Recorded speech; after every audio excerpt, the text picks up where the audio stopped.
But look at me, everyone. I'm cute, and he's a guy. Look at me. Yeah, boy, that little girl. Woo! He trying to tell her to calm down. She telling him no. Like the other day when she was like, "Be quiet, daddy." Mm-mm. Mm-mm. Yeah, good for you, young lady. You got beige parents.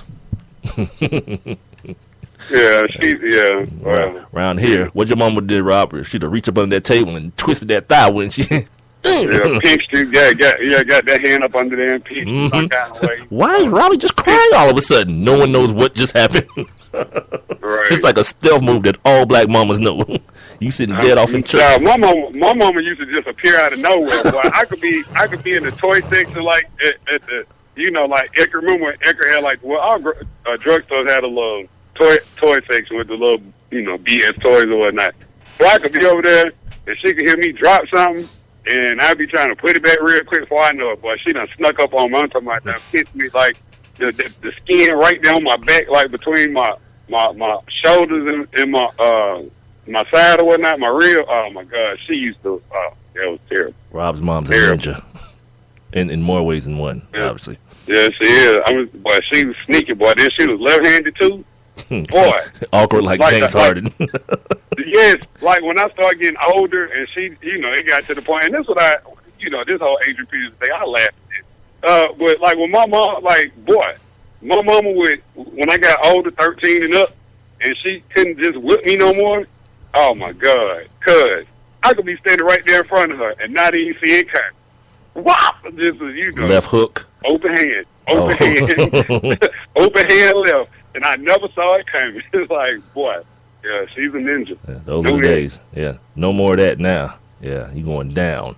You going down for real, especially if you play NBA football, NFL football. It's gonna be a problem. But what's so funny is back then, like when my mama was really with me for real, I'd be like, I'm gonna call the police, and you know what she say? Yeah, it's gonna take us some time to get here. I'm gonna call the police. So she be like, no, I'm gonna call the police. No, I'm gonna call them and tell them to come get your bad ass, and then of course that's how everything. Because then it's like, don't call the police, don't be wrong, please don't call the police. Yeah, touche, mom. Touche. Let's wrap up this NBA talk. A couple other things happened today. For the Atlanta Hawks, as we talked about them yesterday, another player having to go under the knife, Shelvin Mack. He will undergo shoulder surgery, apparently. Didn't really see how that occurred or in what part. I didn't either. Yeah, but obviously he's playing through some shoulder issues. Paul Millsap says he in fact only needs rest. Like his shoulder's going to be all right. He didn't feel the need to go under the knife. Kyle Korver is expected, or he's already gone and had his surgery on his ankle. So those couple things have gone on and are about to go on. Tom Thibodeau fired today by the Chicago Bulls, unceremoniously too, dude. It's like, ugh. Blame LeBron. God, you can't even blame LeBron for this.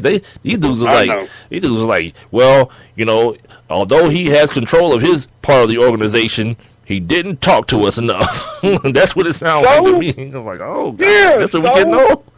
That's where we at. What really gets under my skin, man, about this whole situation. They talk about, we just need new culture. Like, y'all need a new, okay. Like, since Tibbs has been there, I mean, Derrick Rose has been hurt. I think Derrick Rose has played in 180 games, and Tibbs has been there for like 343 games. So that's like you without your superstar for the majority of the time that you even been the coach there. So it's like, it's really unfair, but to just put the man on, I mean, to kind of just, put him on blast like that, that's not cool. And then I didn't even know John Paxson was, like a higher up within the Bulls organization. Yeah, and I see him today, and he's talking cash trash, and I'm like, dude. Yeah, dude. If it hadn't been for Michael Jordan, who the hell would you have been? Nah, no one's thinking about that now. John Paxson's an executive. Like, those days are way, way, way in the rearview mirror. But guess what? You start hearing him, and you start seeing the quotes from the owner, and they're talking about, the Bulls have a tradition of winning and, championships and this and this. And I'm like, y'all ain't won a championship since the 90s. Michael Jordan. Well, they said that was the problem. Like, one of the quotes I read was that if we had won a championship, we wouldn't be sitting here, Yeah, sure. But what about the fact that Derrick Rose, like I said, Derrick Rose has missed half of the games since Tibbs has been the head coach. All right, what about that? All right. Let's do this part then, because if we're gonna talk about Derrick Rose missing games, we can't then revise what history has already shown us. Remember when Derrick Rose got hurt? What was going on? He was in a meaningless game with like 4 minutes to go, and the game was well in hand. He was still in the game, playing as hard as he was playing in the first quarter. When you talk about a culture, that is the culture, according to Tom Thibodeau. You play hard. Like it's game 7 of the NBA Finals for 82 games, and these dudes are professionals. That can't happen. They're not machines, and that can't happen. So I think the way things happen, like I always talk about when rich dudes have regular people problems. Like I've been fired, you've been fired. Like I don't feel no way about that, Tom Thibodeau. But at a certain point, like, why does he have to be escorted out by security? Like, what is he gonna do? What's gonna happen? Like, is Tom Thibodeau gonna come back with his AK-47 and just mow everybody? What are we talking about here? Like, this man should be able to pack up his office. And but you're different. You're different. You know what I mean? Like, for this dude, like he's a commodity in the NBA. So it's no need. Like, if you heard his statement was totally different than the Bulls statement. His statement was like, thank the Bulls for a great opportunity, and I've grown, and I can't wait for my future things to go on with US basketball and my other jobs that may come about in the NBA. Like his exit speech was a whole lot different, because he's and they were bitter, and they just sound like they were just bitter. Like, listening to John Paxson, he sounded like he was bitter. And I'm like, what? Go ahead. No, I'm just saying, I don't get what the whole bitterness is about. It would be different if Chicago was just in the toilet the whole time Tibbs had been there. But it's like, come on, man, y'all have led the NBA in defense 3 out of the 5 years that he's been there. The fourth year, I think y'all was second. This year was a decline. In the last couple of years, they've steadily declined. But again, like, I get it. If y'all feel like he's not a player's coach, y'all feel like y'all need a player's coach, then okay. But all this bitterness, though, man, like, that don't make any sense. Yeah, for what it's worth, dudes get fired all the time, and sometimes, like, what his record was, I don't think should necessarily dictate whether or not he's fired or not. Sometimes, look at Scott Brooks. Sometimes we talk about coaches who only can get you to a certain point. Yeah. Mark Jackson can get you to a certain point, and now here's Steve Kerr, and there's always going to be a dude who kind of like breaks the curve. You know what I mean? Like, everyone else in the class got C's, and some dude got an A, and it's like, idiot. Now you screwed up the curve for the rest of us. That's what Steve Kerr has done. Like, people feel like you can have a good basketball coach, but what if we took the chance and going after a great basketball coach? Where does that take our team? Where does that take the current talent that we have? And they're talking about Alvin Gentry. Is he the answer? And some dude from Ohio, from Iowa, the coach at Iowa. Right. Yeah, they tried that before. They tried that college coach thing before. I can't remember the guy's name. But the curve has been broken again by Brad Stevens. The curve has been broken that it can work. Now Oklahoma City has gone after the guy from Florida. Yeah.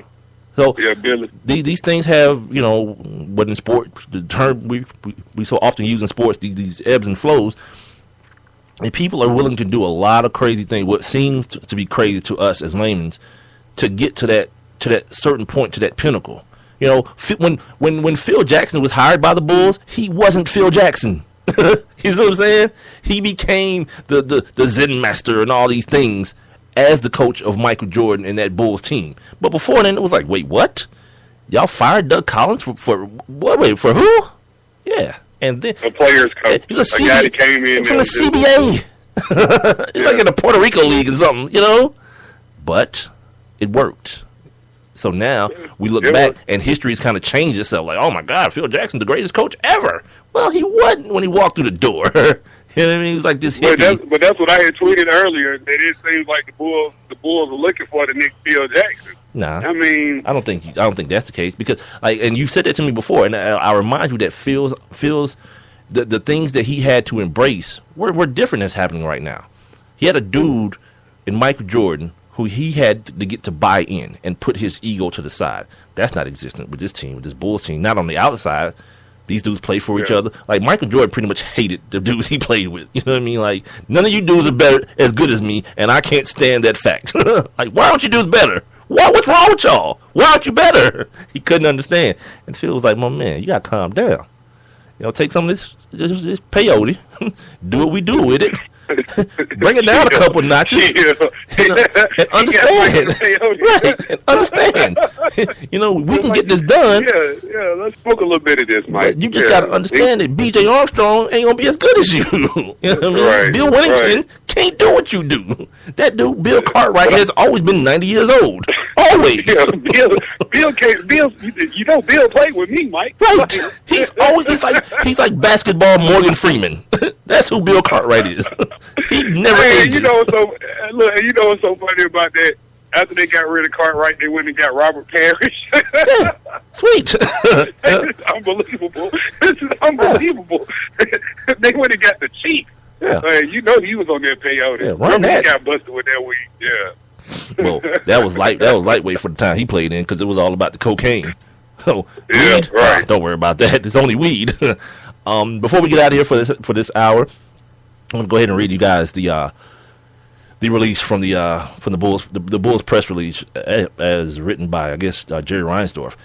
Yeah, we got a couple minutes. While the head of each department of the organization must be free to make final decisions regarding his department, there must be free and open interdepartmental discussion and consideration for everyone's ideas and opinions. These internal discussions must not be considered an invasion of turf and must remain private.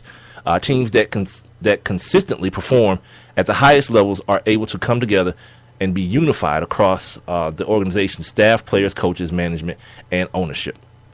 When everyone is on the same page, trust develops and teams can grow and succeed together. Unfortunately, there has been a departure from this culture. To ensure that the Chicago Bulls can continue to grow and succeed, we have decided that a change in the head coaching position is required. Days like today are difficult, but necessary for us to achieve our goals and fulfill our commitments to our fans. I appreciate the contributions that Tom Thibodeau made to the Bulls organization. I have always respected his love for the game and wish him well in the future.